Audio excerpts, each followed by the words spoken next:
وَلَقَدْ يَسَّرْنَا الْقُرْآنَ لِلذِّكْرِ فَهَلْ مِن مُّدَّكِرٍ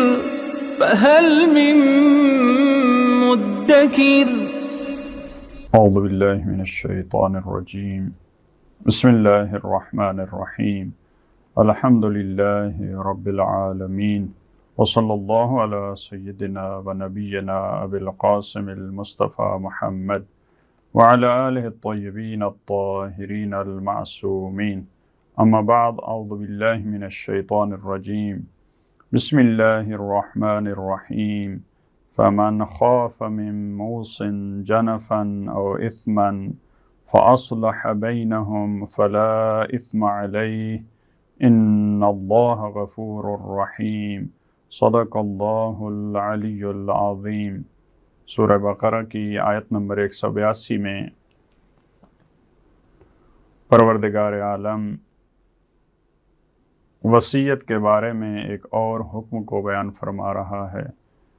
گزشتہ آیات میں وصیت کی اہمیت اور وہ افراد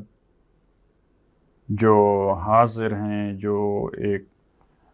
شخص کی وصیت کو سن رہے ہیں، اس کا حکم بیان کیا تھا کہ ان کو تبدیل نہیں کرنا چاہیے۔ اگر وہ تبدیل کرتے ہیں تو وہ گناہگار ہیں،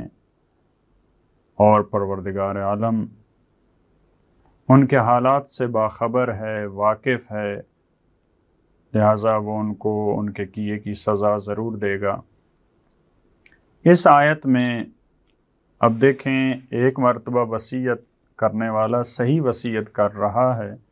لیکن سننے والے اور ورثاء وہ اس میں تبدیلی کر رہے ہیں تو وہ گناہگار ہیں۔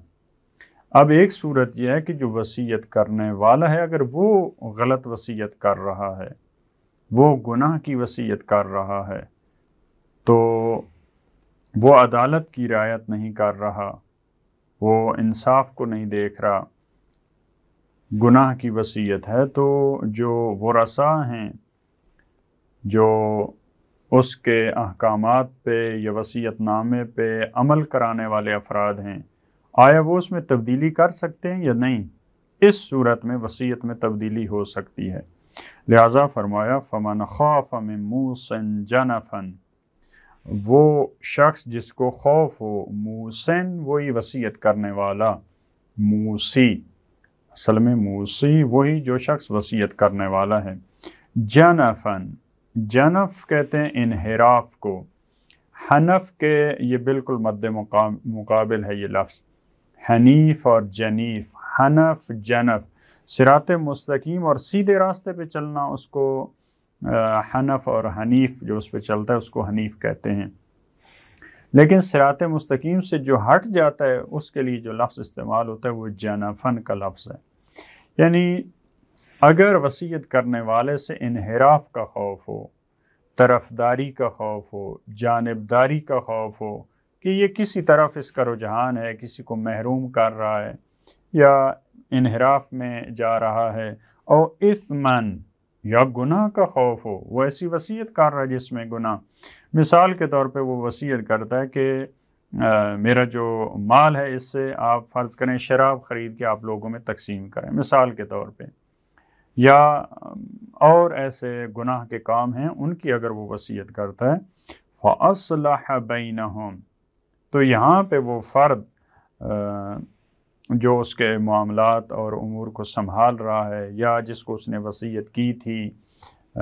یا جو سن رہا تھا، یہ اصلاح کر سکتا ہے۔ فَأَصْلَحَ بَيْنَهُمْ، بینہم یعنی ورثاء، یہ ورثاء کے درمیان صلح کرا سکتا ہے، یعنی اس کی اصلاح کر سکتا ہے۔ یہ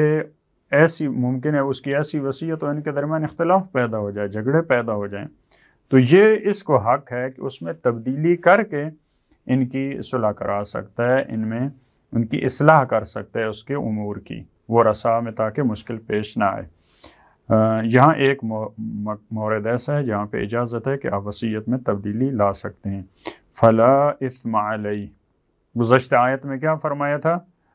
فَإِنَّمَا إِثْمُهُ عَلَى الَّذِينَ يُبَدِّلُونَ، وہاں پہ گناہ تھا جو تبدیل کرتے ہیں، لیکن یہاں پہ فرمایا فلا اثم علیہ، اس شخص پہ کوئی گناہ نہیں ہے، کیونکہ یہ صحیح مقصد کی خاطر، صحیح ہدف کی خاطر، گناہ سے بچنے کے لیے، انحراف سے بچنے کے لیے وصیت میں تبدیلی کر رہا ہے۔ ان اللہ غفور الرحیم، اور یقیناً پروردگار عالم بہت بخشنے والا اور بہت زیادہ مہربان ہے۔ پروردگار عالم اس تبدیلی کو معاف کر دے گا، اگرچہ اس کی بات کے مطابق عمل نہیں ہوا۔ ممکن ہے انسان سمجھ رہا ہو کہ یہ زیادتی ہو رہی ہے، لیکن یہ زیادتی نہیں ہے۔ اور اگر اس نے بھی غلطی سے ایسی وصیت کر دی ہے جس سے انحراف پیدا ہو رہا ہے، کسی کی جانبداری ہو رہی ہے، کسی کے حق کو پامال کیا جا رہا ہے، تو خدا اس کو بھی بخشنے والا ہے اگر اس نے غلطی اور اس سے جہالت میں یہ کام انجام دیا ہے۔ اس کے بعد کی جو آیت ہے، اس میں روزے کے احکامات چند آیات میں بیان ہو رہے ہیں۔ اس کے بعد والی آیت میں فرمایا یا ایھا الذین آمنوا کتب علیکم الصیام کما کتب علی الذین من قبلکم لعلکم تتقون۔ یہاں بھی وہی تعبیر جو قصاص کے لیے، جو وصیت کے لیے،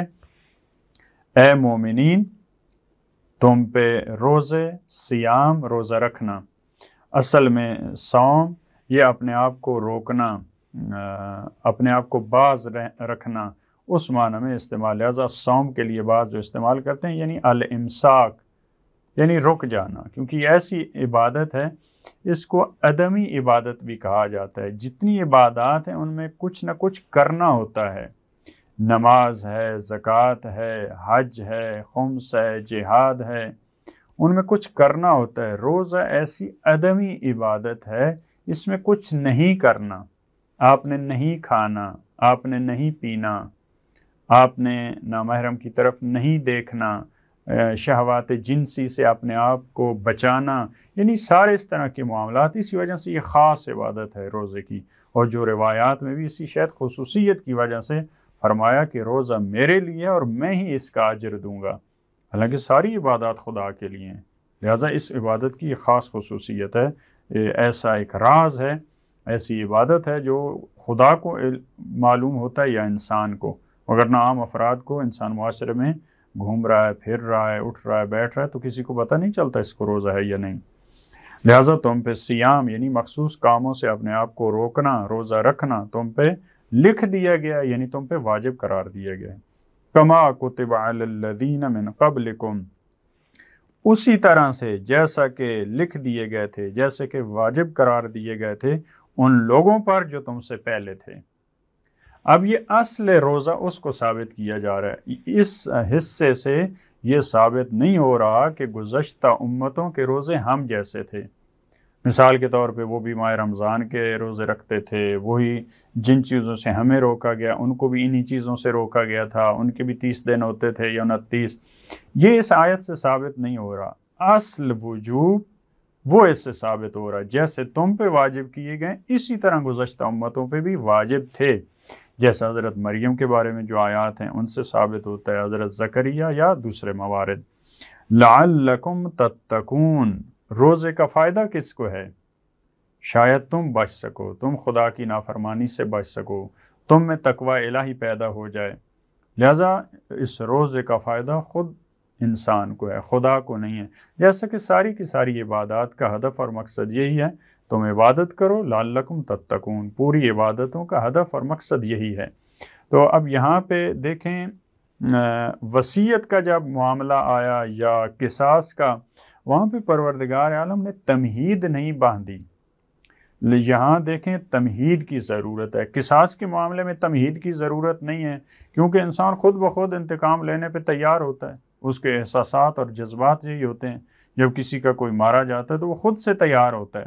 لہٰذا وہاں تیار نہیں کیا پروردگار عالم نے۔ اسی طرح وصیت کا وہاں بھی ظاہر ہے ایک عام جو روٹین ہے، احساسات اور عواطف، جب ایک انسان مرتا ہے تو خود اس کو خیال ہوتا ہے، اور